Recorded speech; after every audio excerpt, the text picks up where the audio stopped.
Hey guys, Paul with FHF Gear. I'm here to go over our wing accessory system.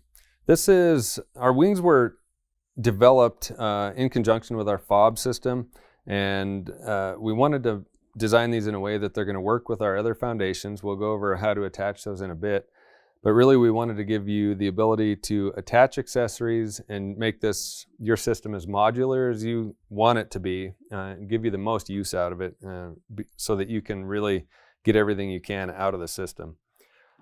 These are going to come as a pair, so you'll have a pair of wings as well as the attachment clips that are built in, as well as female field repair buckles that can be mounted inboard or outboard depending on where you want those buckles to land. On the front of the wing, you're going to have 2 rows of MOLLE, 2 columns, so you can attach all sorts of pouches. Obviously this M1 rangefinder, which is new to our fob system, will attach directly to the wing, but any of our old accessories will also attach. Our Rhino, our rangefinder 2.0, nav pouch, the E3 is actually sized perfectly to fit on there, so if you want to have an additional accessory pouch on the side, it really gives you the option to have extra storage up front. Some of the benefits of the wing is that it dramatically increases the stability of your accessory pouches by moving from a single point attachment to a double attachment on your foundation piece. So when that's attached, you really don't get any twist or roll. The other thing it does is it keeps it up high. So if you have a pistol or bear spray attached underneath your fob, it's going to keep that up out of the way of the draw, so you have quick and easy access to whatever you've got mounted under there. We'll go into installation of the wings next.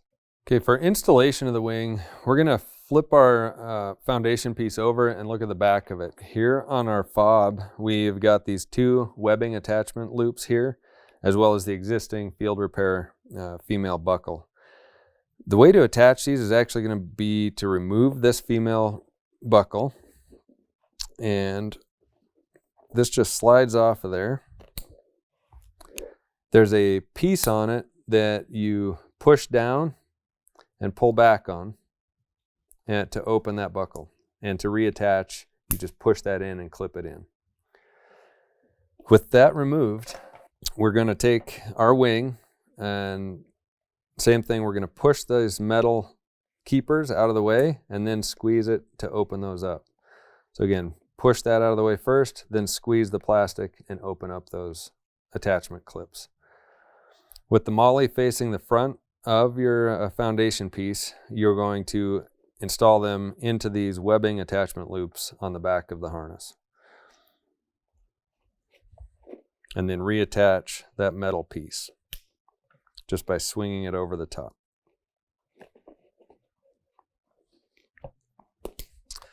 So with that attached, you now have moved from a single attachment point to a dual attachment point there, making that very stable.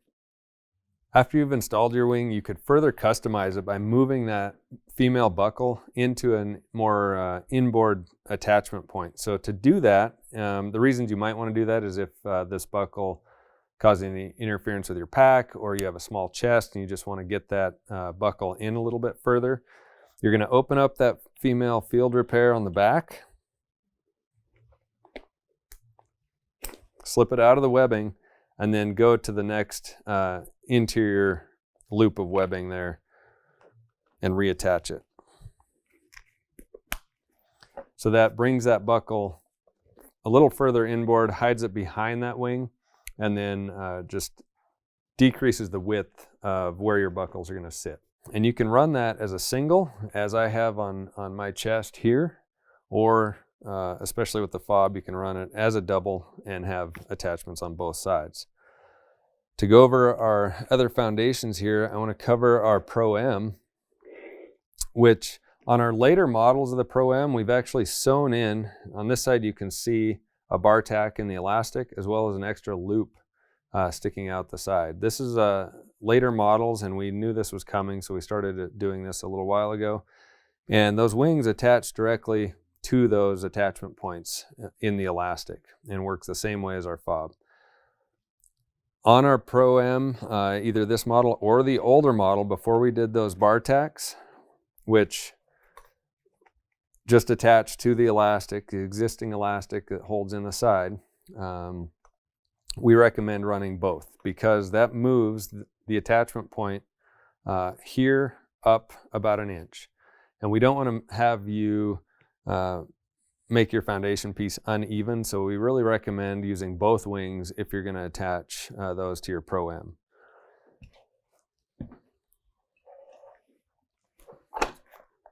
On our Gen 2 chest rig, we've built into the system those same attachment webbing loops on the back. So you're going to move that female buckle from the elastic, either remove it and save it for later or move it out to the wing itself and leave that attached. This, just like the fob, keeps the attachment point in line. So there's not a higher or lower attachment point. You could run one or both wings on our Gen 2 chest rig. The Gen 1 chest rig does not have those loops, so the wings are not compatible with the Gen 1 chest rig.